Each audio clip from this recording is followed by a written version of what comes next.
అందరికీ నమస్కారం అండి. వాస్తుశాస్త్రంలో రాళ్ళుప్పుకి ఎంతో ప్రాధాన్యత ఉంది. లక్ష్మీదేవికి చాలా ఇష్టమైన రాళ్ల ఉప్పుతో కొన్ని పరిహారాలు చేసుకున్నట్లయితే ఇంట్లో ఏర్పడిన అనేక సమస్యల నుంచి కూడా బయటపడవచ్చు. రాళ్ల ఉప్పుతో ఏ పరిహారాలు చేసినట్లయితే ఆర్థిక సమస్యల నుంచి బయటపడవచ్చో ఇప్పుడు మనం ఈ వీడియోలో తెలుసుకుందాము. ముందుగా ఒక చిన్న రిక్వెస్ట్ అండి. మీరు గనక మా ఛానల్ మొదటిసారి చూస్తున్నట్లయితే వెంటనే సబ్స్క్రైబ్ చేసుకోండి. పక్కనే ఉన్న బెల్ ఐకాన్ని యాక్టివేషన్ చేసుకుంటే మేము పెట్టే వీడియోలన్నీ కూడా మీకు ముందుగానే నోటిఫికేషన్గా వస్తాయి. ఇక లేట్ చేయకుండా ఉప్పుతో ఏ పరిహారాలు చేయాలో ఇప్పుడు మనం తెలుసుకుందాము. పురాణాల ప్రకారము క్షీరసాగర మదనం చేస్తున్నప్పుడు సముద్ర గర్భం నుంచి లక్ష్మీదేవి ఉద్భవించింది అంటారు. ఆ సముద్ర గర్భం నుంచే ఉప్పు కూడా ఏర్పడింది. అందువల్లనే ఉప్పును లక్ష్మీ స్వరూపంగా భావిస్తారు. ఆర్థిక కష్టాల నుంచి బయటపడటానికి ఉప్పుతో కొన్ని పరిహారాలు చేసుకోవచ్చని వాస్తుశాస్త్రంలో చెప్పబడి ఉంది. వాస్తుశాస్త్రం ప్రకారము ఉప్పుతో వాస్తుశాస్త్రం ప్రకారము ఉప్పుతో చేసే పరిహారాలకు చాలా శక్తి ఉంది. ఇంట్లో ఉన్న నెగటివ్ ఎనర్జీని లాగేసే శక్తి ఉప్పుకు అధికంగా ఉంటుంది. డబ్బు చేతిలో నిలవకుండా అనవసరమైన ఖర్చులు పెరిగిపోతున్నట్లయితే ఉప్పుతో కొన్ని పరిహారాలు చేసుకుంటే సరిపోతుంది. మీరు ఏదైనా పని మీద బయటికి వెళ్తున్నప్పుడు కొద్దిగా ఉప్పు చూసి వెళ్ళండి.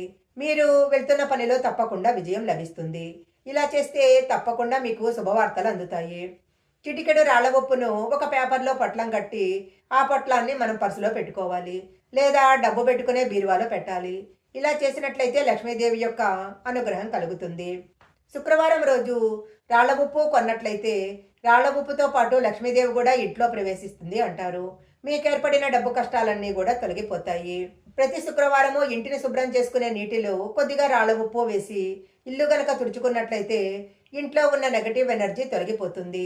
ఇంట్లో పాజిటివ్ ఎనర్జీ వ్యాపిస్తుంది. దృష్టితో బాధపడేవారు, అనారోగ్య సమస్యలతో బాధపడేవారు వారానికి 2 సార్లు స్నానం చేసే నీటిలో కొద్దిగా రాళ్ల ఉప్పు వేసుకుని స్నానం చేసినట్లయితే సమస్యలన్నీ కూడా తొలగిపోతాయి.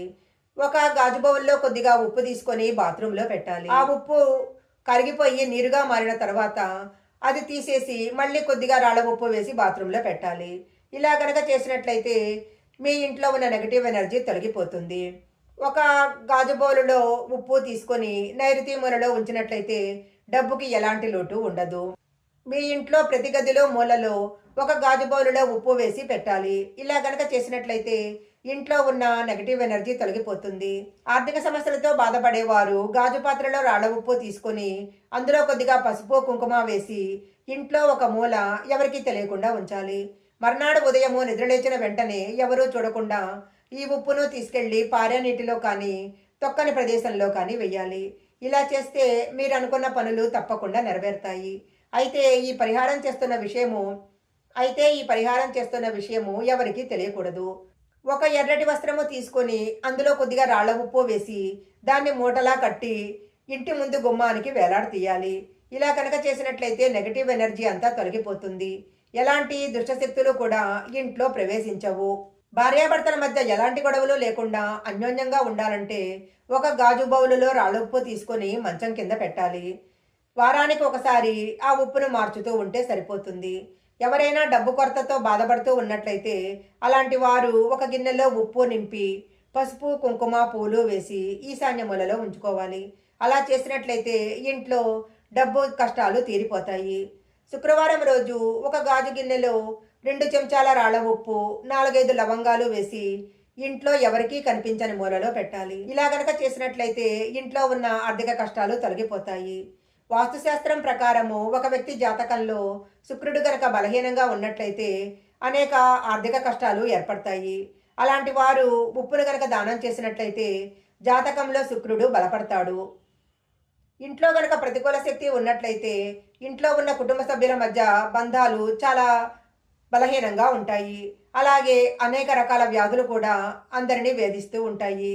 అలాంటి వారు ఒక గాజు సీసాలో ఉప్పును నింపి మంచం దగ్గర తల కింద పెట్టుకోవాలి. ఇలా గనక చేస్తూ ఉన్నట్లయితే ఇంట్లో ఉన్న సభ్యుల యొక్క ఆరోగ్యం మెరుగుపడుతుంది. మంగళవారం రోజు రాత్రిపూట కొద్దిగా రాళ్ళుప్పు తీసుకొని ఒక ఎరుపు రంగు వస్త్రంలో మూటగట్టి ఇంటి ముందు తగిలించాలి. మరుసటి రోజు ఆ ఉప్పును ఎవరో తొక్కని ప్రదేశంలో వేయాలి. ఇలా గనక వేసినట్లయితే మీరు పట్టిందల్లా బంగారంలా మారిపోతుంది. వంటగదిలో ఉన్న ఉప్పుని ఎప్పుడూ కూడా ప్లాస్టిక్ డబ్బాల్లో ఉంచకూడదు. గాజు సీసాలో కానీ జాడీలో కానీ ఉప్పును ఉంచుకోవాలి. ఇది ఇంట్లో పాజిటివ్ ఎనర్జీని ప్రోత్సహిస్తుంది. ఉప్పు గాజు రెండు కూడా రాహువు కారణ గ్రహాలు. ఇలా చేయటం వల్ల ఇంట్లో ఆనందం వెల్లివిరుస్తుంది. ఇంట్లో ఉన్న చిన్నపిల్లలకు దిష్టి తగలకుండా ఉండాలంటే కొద్దిగా రాళ్ళ ఉప్పు తీసుకొని పిల్లల చుట్టూ గనక తిప్పేసి ఆ ఉప్పుని ఒక గ్లాసు నీళ్లలో వేయాలి. గ్లాసులో వేసిన ఉప్పు కరిగినట్లే పిల్లల మీద ఉన్న దిష్టి కూడా కరిగిపోతుంది. కొంతమందికి లక్ష్మీ కటాక్షం ఉన్నా కూడా ఎలా వచ్చిన డబ్బు అలానే ఖర్చయిపోతూ ఉంటుంది. అలాంటి వారు ఈ పరిహారం గనక చేసుకున్నట్లయితే అనవసరమైన ఖర్చుల నుంచి బయటపడవచ్చు. ఒక కొత్త కుండ తీసుకొని ఒక న్యూస్ పేపర్లో ఉప్పు తీసుకొని ఆ కుండని దాని మీద పెట్టాలి. బయట నుంచి వచ్చిన డబ్బు ఏదైనా సరే ఆ కుండలో వెయ్యాలి. ఒక రాత్రి గడిచిన తరువాత ఈ డబ్బులు తీసుకెళ్లి బీరువాలో పెట్టాలి. అప్పుడు అనవసరమైన ఖర్చులు తగ్గిపోయి మీ డబ్బు నిల్వ ఉంటుంది. ఇలా 3 నెలల వరకు చేసి ఆ తర్వాత ఉప్పుని తీసుకెళ్లి పారే నీటిలో కలపాలి. ఆర్థిక కష్టాల నుంచి ఈ వీడియోలో చెప్పిన విధంగా ఈ పరిహారాలు చేసినట్లయితే ఆర్థిక కష్టాల నుంచి బయటపడవచ్చు. ఈ వీడియో కనుక మీకు నచ్చినట్లయితే లైక్ చేయండి, షేర్ చేయండి. ఇలాంటి మరిన్ని వీడియోల కోసం మా ఛానల్ సబ్స్క్రైబ్ చేసుకోండి. పక్కనే ఉన్న బెల్ ఐకాన్ని యాక్టివేషన్ చేసుకుంటే మేము పెట్టే వీడియోలన్నీ కూడా మీకు ముందుగానే నోటిఫికేషన్గా వస్తాయి. మరొక మంచి వీడియోతో మళ్ళీ కలుసుకుందాం.